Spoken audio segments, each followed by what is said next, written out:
I try to get the point across that not everybody thinks alike.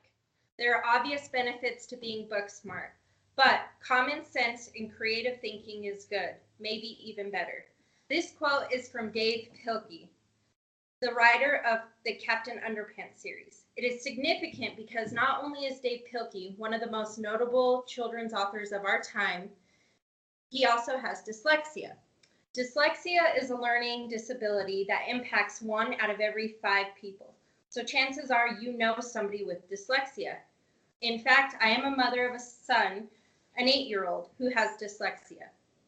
Therefore, as a mother and as an educator, I believe and am passionate about the fact that 1, everybody should have an understanding of what dyslexia is. 2, know some of the warning signs of dyslexia from early childhood to elementary age. And 3, be able to help assist a child with dyslexia on their quest to learn. First, we are going to go over what dyslexia is. Dyslexia, most people think, is just reading backwards. This is not the case. Dyslexia is a genetic learning disability. This means that it is passed from the parent to the child. So, in order for us to understand dyslexia, we have to understand how reading works. Reading is a complex process. First, you have to take letters and sounds and figure out what sounds match what letters. Then you have to take the sounds and formulate those sounds into words. Next, we take the words and we put them in a sentence, and that sentence goes into paragraphs, and we have to be able to understand what we're comprehending. This is an issue for dyslexic children. They get the first part of the sequence wrong, and that is because they cannot correlate the letter to the sound. For example, a child who is beginning to read must understand that the letter B makes the B sound. This is really difficult for a child with dyslexia.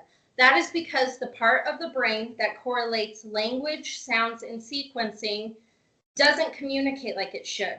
It misfires all the time. So does this mean that we have to wait until a child is in first grade or second grade to notice that they have dyslexia? Absolutely not.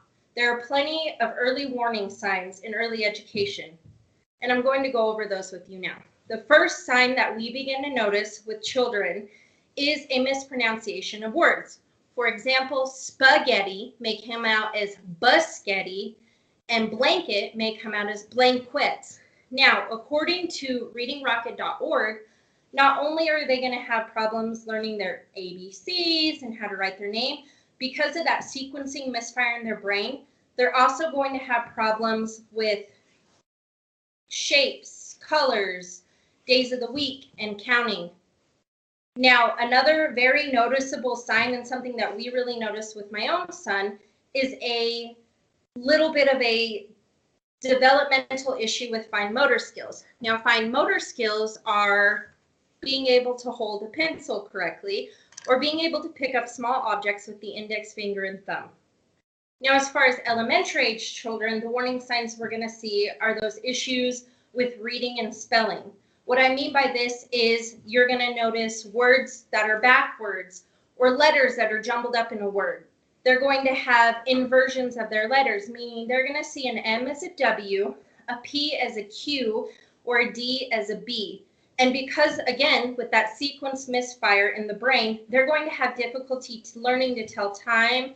Again, they're going to have difficulty with their number sequence, and there may even be an inversion of arithmetic signs, such as plus sign being seen as a minus sign, or a multiplication sign being seen as a plus sign. Now that you know a little bit about the warning signs of dyslexia, let's discuss how we can help a child who has dyslexia on their quest to learn. The first and most important thing that we have to remember that we can do for that child is repetition. A teacher and a parent must repeat, and patiently do so, because the more they repeat, the more that information will be absorbed by the child, and the more the child will comprehend. The second thing that can be done is get that child into intense intervention. And what I mean by this is that at least once a week, a child should be seeing a reading specialist one-on-one. And the third and last thing that we can do to help a child learn is to give them decoding skills and comprehension skills. Now, this sounds complicated, but it really isn't. We can do things simply like having them tell us back what they've read, or even writing down what it is they think that they're reading and then going over it with them. This can play a huge role in helping their comprehension skills. Now that you have a broader understanding of what dyslexia is, let's go over what I have shared with you. Today, I went over 3 basic things in association with dyslexia. They are what dyslexia is, the warning signs from early childhood to elementary age, and how to help a child with dyslexia learn. I want to share a list of names with you. We have Muhammad Ali, Pablo Picasso, Albert Einstein, and Steven Spielberg. These are all famous people who have dyslexia. Remember, 1 out of every 5 people is dyslexic. It's not a lack of intelligence, but really a roadblock to reading.